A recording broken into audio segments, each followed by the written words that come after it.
Bem, pessoal, estamos na X-Speed, que é do nosso amigo Abelardo, que é do Guarujá aqui.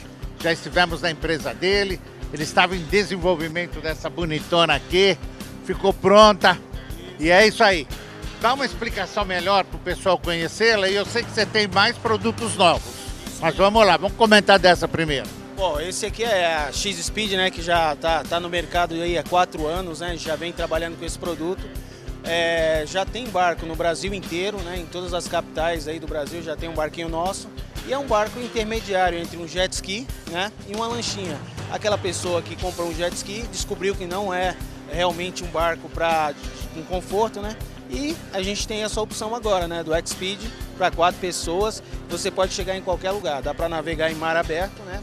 E em águas abrigadas também. A gente viu, ela ficou muito bonita, porque você remodelou. Você tinha ela antiga, mas você estava dando esse tchan, né? Esse modelo novo que ficou muito mais bonita. Vocês estão vendo as cenas, né, pessoal? Lindíssimas. Mas eu sei que você está com um barco agora de 7 metros feito para pescador. Conta um pouco desse danado aí, a gente já vai mostrar para eles também. Maravilha. Olha só, esse barco de 7 metros foi um pescador da região que saía para mar aberto e precisava de um barco para pesca mesmo, para peixes grandes. Então a gente desenvolveu um barco com uma proa muito alta, muito boa, né? Ideal para cortar ondas aí e é um barco que promete para o Brasil, viu? Com muita estabilidade, um barco de 7 metros, com um design totalmente diferenciado, design igualzinho da X-Speed, né? Então é bem diferente de uma canoa tradicional. E eu sei que o precinho dela ficou bacaninha pro pescador, hein?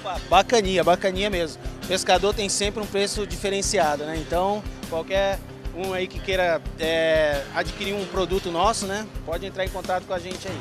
Beleza. Belardo, deixa o telefone pro pessoal aí, se alguém tiver interessado aí, a princípio já entra em contato com você. Ok, o telefone é 013, né? 981330733. Um café com a gente aí no Guarujá, passear um pouquinho e curtir aí a X-Speed, né?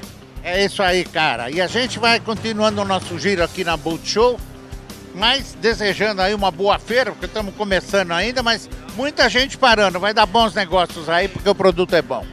Valeu, Abelardo. Abração.